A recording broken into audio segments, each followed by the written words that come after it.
esse aposto aí.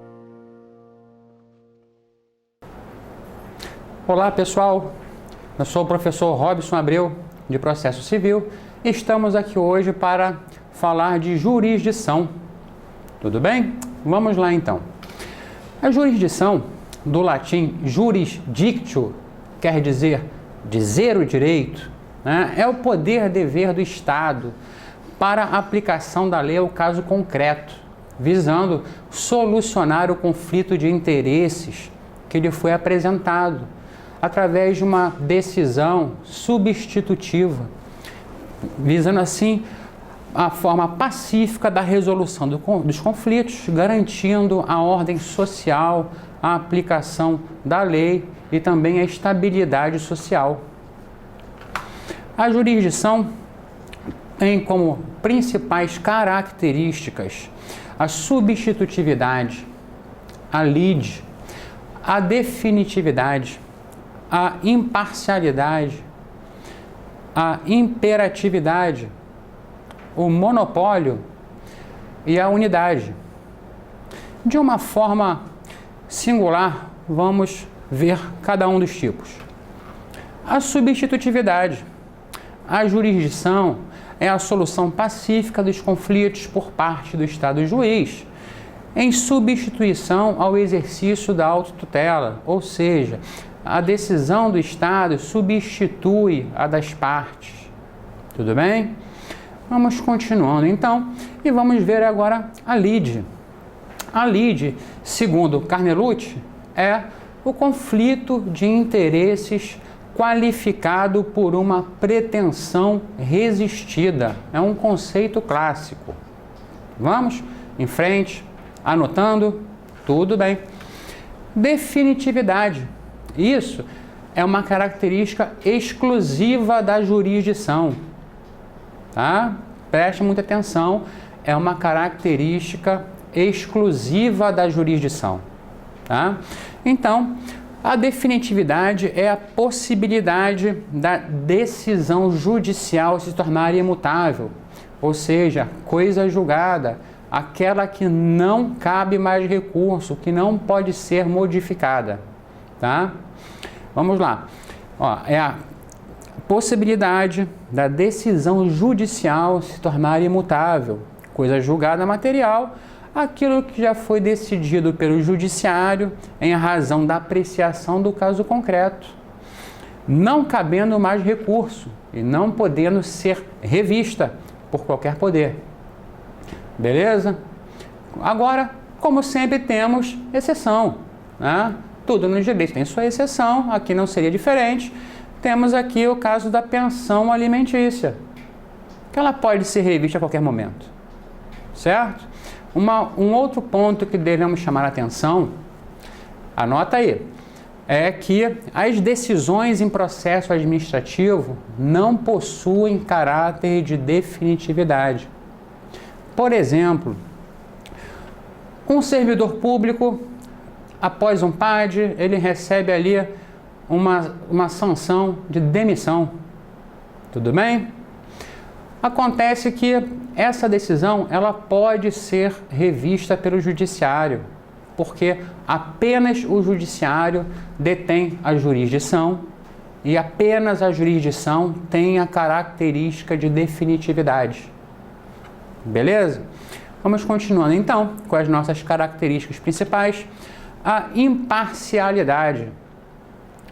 O Estado juiz, para que ele possa prestar uma tutela jurisdicional de forma correta, ele tem que ser imparcial. Ele não pode pender para nenhum dos lados. O órgão jurisdicional deve ser imparcial, sem interesse para qualquer dos lados, para que possa aplicar direito, o direito ao caso concreto. Ele deve ser estranho ao conflito. Tudo bem? Seguindo em frente, a imperatividade. Essa característica estabelece que as partes elas se apresentam em juízo e ficam aqui, ó, obrigadas a essa decisão jurisdicional. Elas não podem mais fugir disso. Tudo bem? A decisão é a manifestação de um poder aplicando o direito às situações que lhes são apresentadas. Tudo bem? Seguindo em frente. Monopólio. Essa característica, de uma forma geral, ela é inerente apenas ao Estado juiz, ou seja, o Estado juiz, ele detém ali o monopólio da jurisdição, da prestação da tutela jurisdicional. Lembra, quando falamos da ação, a ação, ela é uma forma de provocação do judiciário para que ele preste tutela jurisdicional. E essa característica do monopólio, ela estabelece que somente o judiciário pode prestar a tutela, somente o judiciário tem a jurisdição. O delegado, a delegacia, muita gente fala, a jurisdição da delegacia. Não é. Delegacia não tem jurisdição, somente o judiciário tem jurisdição. Polícia Civil, órgão executivo, ele tem circunscrição. Beleza? Então, não vamos mais falar jurisdição na delegacia, né? Circunscrição, tá? Agora, esse monopólio, né, ele pode autorizar, assim, o exercício de terceiros, né? Por exemplo, aqui no caso da arbitragem, certo? Vamos lá. Outra característica da jurisdição é a unidade. A jurisdição, ela é única. O poder do Estado é único, só há uma jurisdição. Tá? Só que essa jurisdição, ela pode ser fracionada. Ela pode ser fracionada na matéria, né, no local, mas mesmo assim ela continua sendo única. Por exemplo, nós podemos ter vários juízes, né, de competência civil, na capital, no interior, como competência de família, também na capital, no interior. Ainda que tenhamos esse fracionamento, né, essa divisão da competência, a jurisdição, ela continua sendo única, certo? Não podemos esquecer, a jurisdição é única. Então, vamos em frente. Os princípios da jurisdição. Os principais princípios da jurisdição, temos aqui a inércia ou a da demanda, o princípio da inevitabilidade, o princípio da territorialidade ou aderência, mais um princípio, o da indeclinabilidade. Um outro princípio é o da improrrogabilidade. Continuando, temos o princípio da investidura, princípio do juiz natural, o princípio da correlação. Temos ainda o princípio da indelegabilidade e o da inafastabilidade, certo? Então, individualmente, temos aqui o princípio da inércia ou o princípio da demanda. Esse princípio estabelece que nenhum juiz prestará a tutela jurisdicional, como estabelece o artigo 2º do Código de Processo Civil, salvo quando provocado pela parte ou quem tiver interesse. Tudo bem? Esse princípio, ele comporta exceções. Por exemplo, o artigo 989 do Código de Processo Civil, que ele estabelece ali que o juiz, ele pode, de ofício, determinar a abertura do inventário, quando os interessados não o façam no prazo legal. Outra atenção que devemos ter é que esse princípio da inércia, ele é para o início do processo, para o direito de ação. Contudo, após proposta a ação, o processo ele se desenvolve, né, por impulso oficial, como reza o artigo 262 do nosso Código de Processo Civil. Aqui, ó. Embora o judiciário seja inerte e necessite da provocação da pessoa para começar o processo, depois de acionado, o processo se desenvolve por impulso oficial. Beleza? Então temos que lembrar desses dois pontos. O processo, ele começa por iniciativa da parte, mas ele se desenvolve por impulso oficial, certo? Continuando em frente. Princípio da inevitabilidade, ou seja, é a sujeição das partes independente das suas vontades. Uma vez ali buscado o judiciário, né, a sujeição das partes à imposição da autoridade jurisdicional por meio de uma decisão de caráter substitutivo, certo? Vamos em frente. Princípio da territorialidade ou da aderência, né? Os juízes somente podem prestar a sua tutela jurisdicional, a sua jurisdição, que só possuem autoridade nos limites territoriais do seu estado, na área ali, nos limites da sua jurisdição, tá? Temos exceções, como sempre, né? O artigo 107 do Código de Processo Civil, que ele estabelece ali que quando um imóvel ele estiver ali, cada parte, né, em uma jurisdição diferente, né, o juiz que conhecer da causa, ele prorroga ali a sua jurisdição, ele estende a sua jurisdição para abranger todo o imóvel. Óbvio, o imóvel é uma coisa indivisível, né? A gente não tem como dividir a jurisdição para que dois juízes, né, diferentes possam dar, eventualmente, decisões conflitantes sobre o mesmo caso. Tudo bem? Continuando em frente, temos uma outra aqui exceção, né, a essa regra aqui da territorialidade ou da aderência, né, que é o artigo 230 do Código de Processo Civil, quando ele trata ali do cumprimento das ordens judiciais pelo oficial de justiça. Ele estabelece o quê? Que o oficial de justiça, se ele verificar que o cumprimento está fora da sua área, mas ele vendo que é uma situação, uma área circunvizinha ali próxima, né? Uma área limítrofe, ele pode, justificando ali em determinados casos, cumprir a ordem judicial. Beleza? Vistas essas exceções, continuando aqui com os princípios da jurisdição, vamos ao princípio da indeclinabilidade ou inafastabilidade. O órgão jurisdicional, após provocado, através do direito de ação, né, ele não pode se recusar, né, a função de resolver o conflito que lhe foi apresentado, tá? Tendo em vista aqui o direito de ação previsto justamente no inciso 35 do artigo 5º da Constituição da República de 88. Continuando, então, o princípio da improrrogabilidade.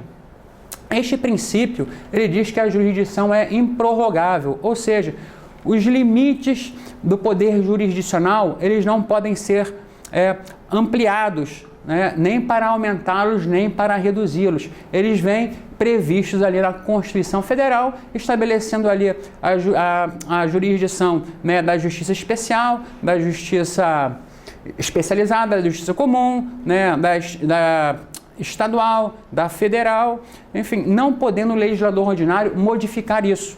Como dito, seja para ampliá-los, seja para, né, reduzi-los. Certo?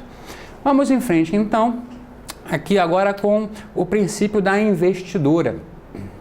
Esse princípio estabelece que para o exercício da jurisdição, somente pode ser exercido por quem tenha sido regularmente investido na função de juiz, através de concurso público, né, de provas de títulos, que tem ali, né, prática jurídica de pelo menos 3 anos, enfim, todos aqueles requisitos necessários para que se possa prestar um concurso para a magistratura.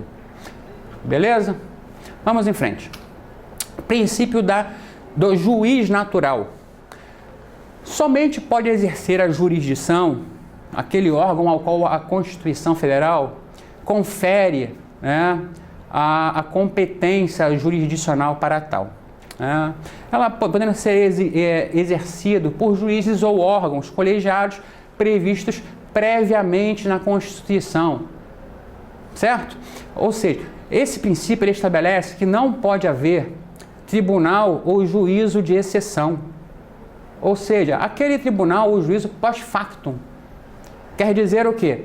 A gente não pode criar um tribunal né, ou nomear um juiz para que ele venha apreciar um caso anterior. Ele não pode ser, o juiz ou o órgão julgador não pode ser posterior àquele fato, àquele caso concreto. Beleza? Vamos em frente, então. E o princípio da correlação ou da congruência. Estabelece ali a jurisdição, ela deve observar, né, os limites em que a lide foi proposta ao judiciário. Não pode haver um julgamento fora do pedido, além do pedido ou inferior ao pedido. Ou seja, aquele extra petita, ultra petita ou citra petita, como estabelece o artigo 460 do Código de Processo Civil e o artigo 128 do mesmo diploma legal. Por exemplo, eu faço aqui um pedido ao juiz, né, para que ele condene o réu a me pagar R$5.000 de dano moral. O juiz entende que realmente eu tenho direito a uma indenização, mas que R$5.000 é pouco. Não, eu vou dar R$15.000. Infelizmente ele não pode, porque quando eu coloquei os R$5.000 no meu pedido, eu limitei a atuação do juiz.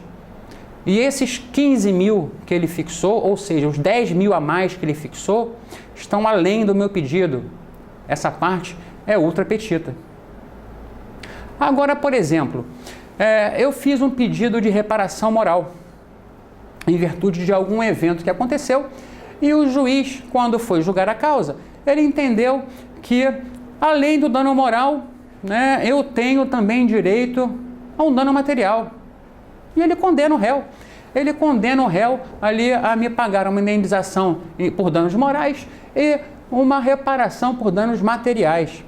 Infelizmente, essa condenação ao pagamento de danos materiais, ela está fora do pedido porque não foi formulada. Então, aí é um caso de condenação extra petita. Agora, o caso da condenação citra petita. Eu fiz ali um pedido ao juiz para que ele condenasse ao réu ao pagamento de danos morais e materiais. O juiz, ao prolatar a sua sentença, ele fixa ali a condenação em danos morais em R$10.000. Ponto. Julgando procedente o pedido. Só que ele esqueceu de julgar o meu pedido de reparação por dano material. Ou seja, ele apreciou aquém do pedido. Isso, então, é a decisão citra petita. Vamos, então, agora ao princípio da indelegabilidade. É vedado ao juiz que exerce a função jurisdicional delegar suas funções a qualquer outra pessoa. Por exemplo, o juiz recebe ali o processo, analisa, no momento ali da sentença, ele encontra com um conhecido que é juiz em outro estado e, comentando da causa, o juiz diz a ele, o amigo dele fala que esse caso aí, eu conheço muito bem casos análogos, já analisei bastante, né, e é um caso simples.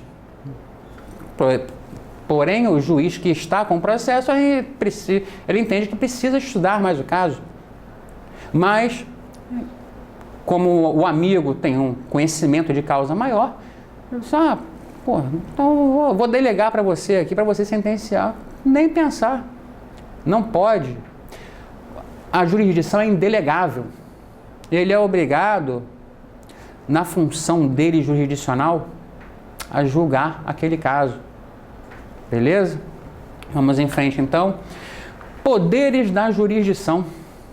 A jurisdição,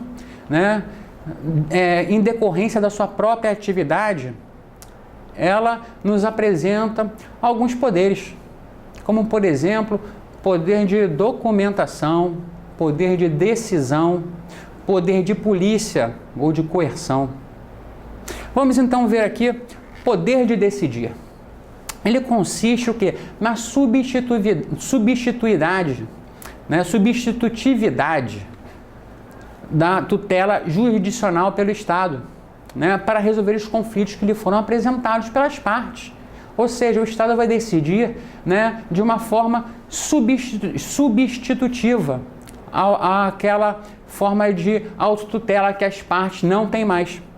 Beleza? Então ele vai aplicar ali, né, nesse poder de decidir o direito ao caso concreto, né, decidindo assim a controvérsia sobre o conflito de interesses, que é qualificado por uma pretensão irresistida, como, né, aquela, né, definição ali de Liebman, de Carnelucci. Vamos então em frente, agora aqui o poder de documentação, né?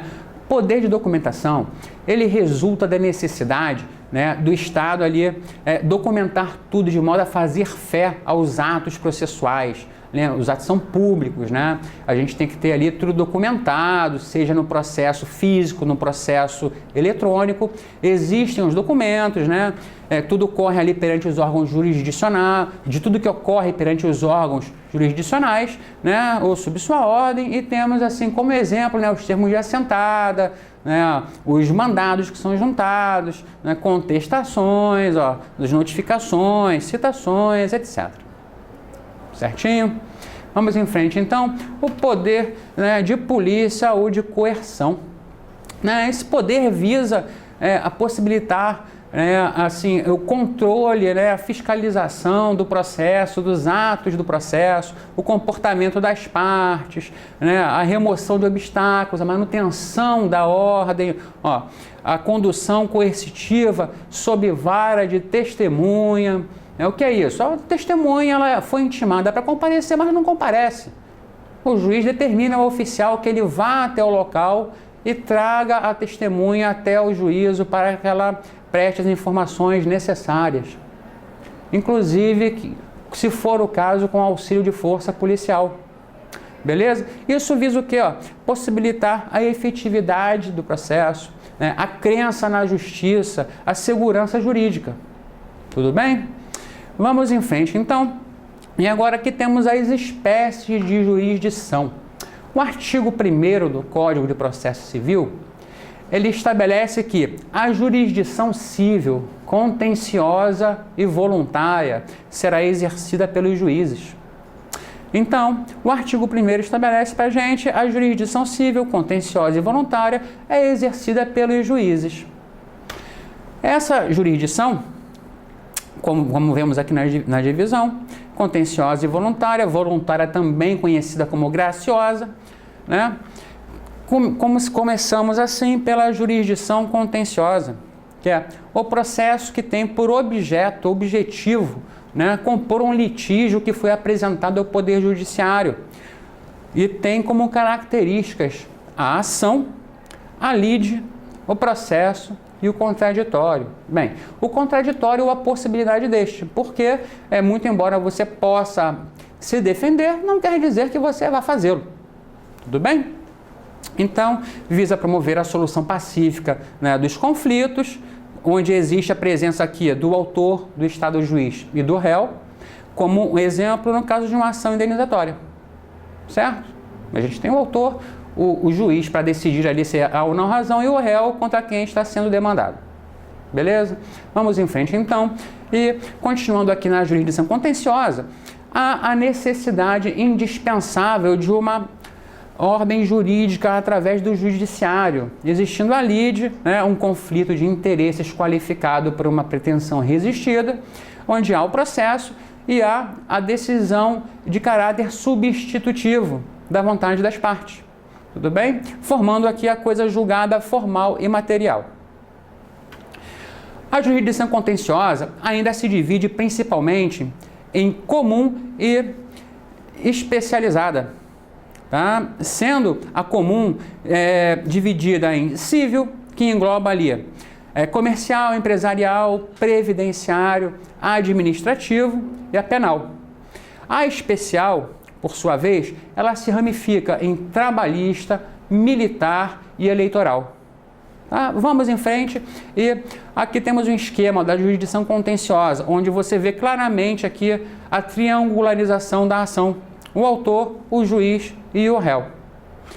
Passamos então agora para a jurisdição voluntária, não se trata, de acordo com a maior parte da doutrina, de um processo, mas sim de um procedimento no qual visa assim, tratar uma situação que inexiste lide. Na verdade, ela é uma administração judicial, tá? A ordem jurídica, ela deixa a critério das partes, dos particulares, regularem aqui as próprias relações umas para com os outros, né? Criando livremente direitos, extinguindo, né? Modificando obrigações, tá? Exercendo o juiz, então, apenas uma função administrativa. É a administração pública de interesses privados. Tá? O Estado ele não tem, nesse caso, vencedor ou vencido. Tem interessados na resolução ali da administração. Trata-se de uma chancela judicial, não tem sentença, é apenas uma homologação. Tá? Temos como exemplo, então, o alvará judicial. Por exemplo, uma pessoa falece e existe apenas ali alguns valores depositados no banco. Os herdeiros, então, vão a juízo buscando ali um alvará judicial, uma autorização, uma ordem judicial para que o banco entregue a esses herdeiros os valores lá depositados. Você vê que não existe ali lide entre um e outro, não há necessidade de uma sentença, né? É apenas uma ordem judicial, uma homologação daquele pedido para que o banco entregue aqueles valores aos herdeiros. Tudo bem? Seguindo, na jurisdição voluntária, como dito, não existe lide, não há sentença, não há autor, né? Nem réu, apenas interessados, não há ação, é um procedimento. Não existe revelia, não há substitutividade das vontades. Há apenas aqui a administração dos negócios. Não há coisa julgada material e formal. Só há coisa julgada formal. Certo?